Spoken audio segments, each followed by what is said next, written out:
Stanley was so bad at following directions, it's incredible he wasn't fired years ago.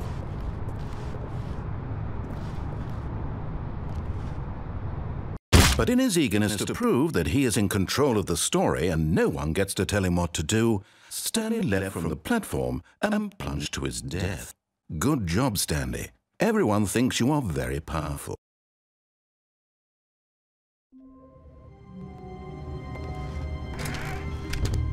But Stanley simply couldn't handle the pressure. What if he had to make a decision? What if a crucial outcome fell under his responsibility? He had never been trained for that. No, this couldn't go any way except badly. The thing to do now, Stanley thought to himself, is to wait. Nothing will hurt me. Nothing will break me. In here I can be happy forever. I will be happy. Stanley waited. Hours passed, then days. Had years gone by? He no longer had the ability to tell. But the one thing he knew for sure, beyond any doubt, was that if he waited long enough, the answers would come. Eventually, someday, they would arrive. Soon, very soon now, this will end. He will be spoken to. He will be told what to do. Now it's just a little bit closer. Now it's even closer. Here it comes.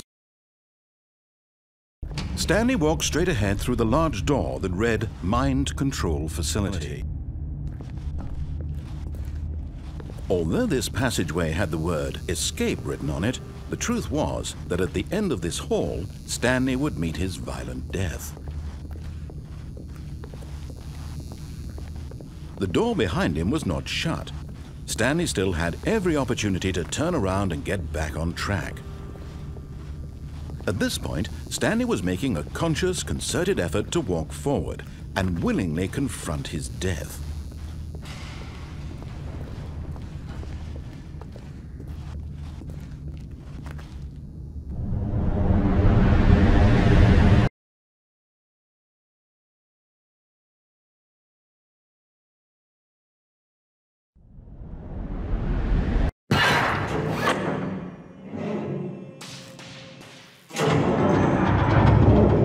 As the machine whirred into motion and Stanley was inched closer and closer to his demise, he reflected that his life had been of no consequence whatsoever.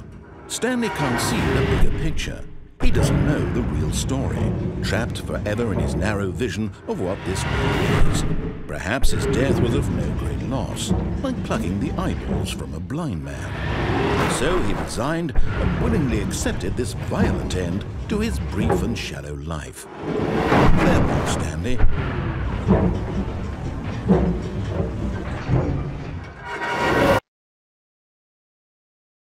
"Farewell, Stanley," cried the narrator, as Stanley was led helplessly into the enormous metal jaws. In a single visceral instant, Stanley was obliterated as the machine crushed every bone in his body, killing him instantly.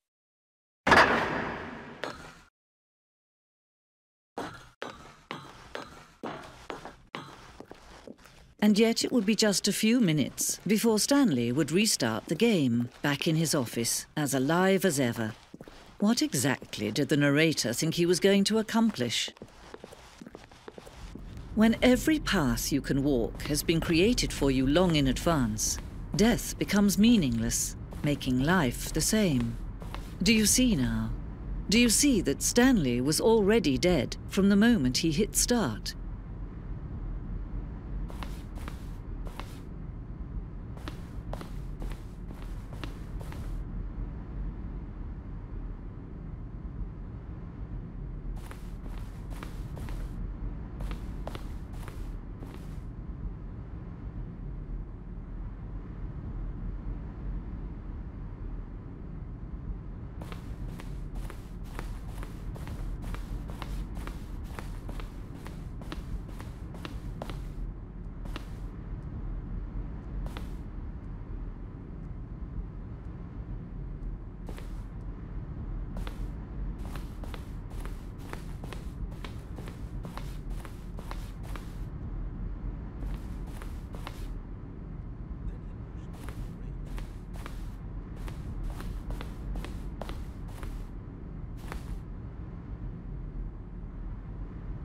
Stanley stood on the roof.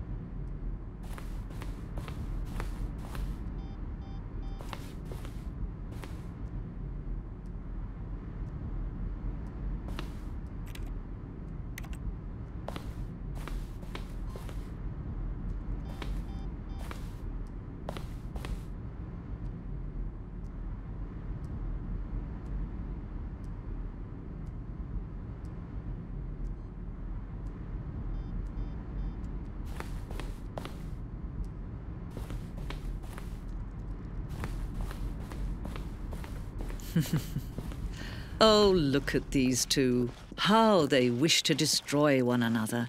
How they wish to control one another. How they both wish to be free. Can you see? Can you see how much they need one another?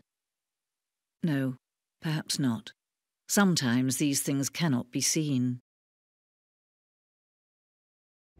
But listen to me. You can still save these two. You can stop the program before they both fail.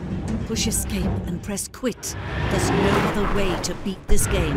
As long as you move forward, you'll be walking someone else's path. Stop now and it'll be your only true choice. Whatever you do, choose it. Don't let time choose for you. Don't let time... Coming to a staircase, Stanley walked upstairs to his boss's office.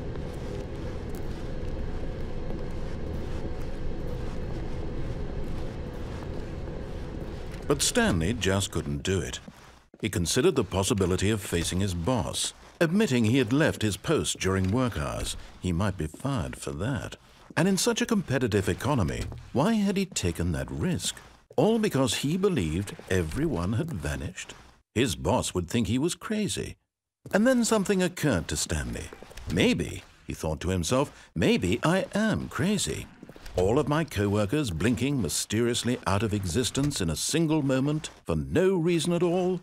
None of it made any logical sense. And as Stanley pondered this, he began to make other strange observations. For example, why couldn't he see his feet when he looked down? Why did doors close automatically behind him wherever he went? And for that matter, these rooms were starting to look pretty familiar. Were they simply repeating? No, Stanley said to himself, this is all too strange. This can't be real. And at last, he came to the conclusion that had been on the tip of his tongue. He just hadn't found the words for it. I'm dreaming, he yelled. This is all a dream. Oh, what a relief Stanley felt to have finally found an answer, an explanation. His co-workers weren't actually gone. He wasn't going to lose his job. He wasn't crazy after all. And he thought to himself, I suppose I'll wake up soon. I'll have to go back to my boring real-life job pushing buttons. I may as well enjoy this while I'm still lucid. So he imagined himself flying and began to gently float above the ground.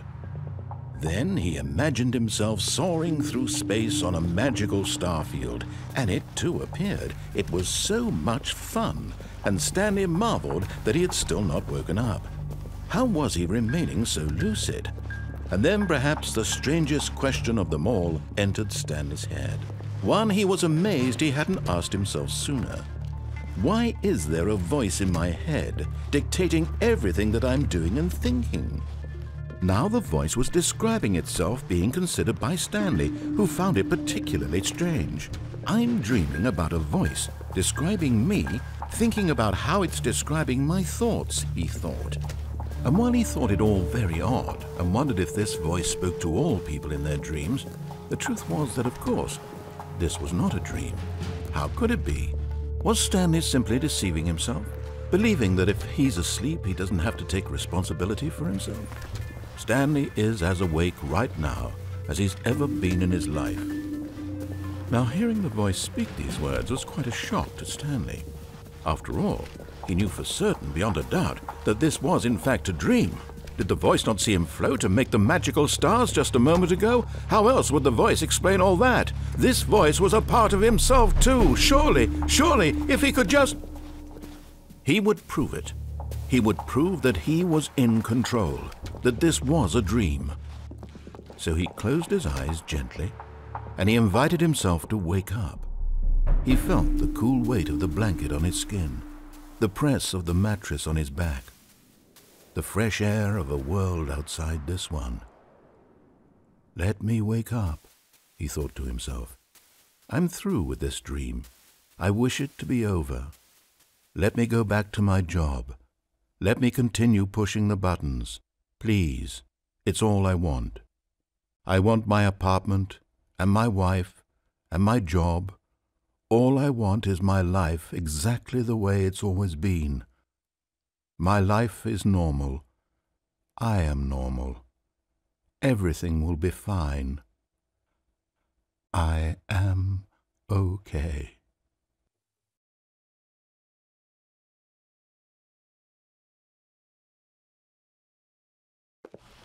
Stanley began screaming. Please, someone, wake me up. My name is Stanley. I have a boss. I have an office. I am real. Please, just someone tell me I am real. I must be real. I must be. Can anyone hear my voice? Who am I? Who am I? And everything went black.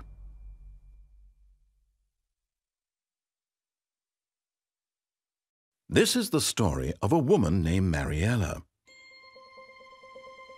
Mariella woke up on a day like any other.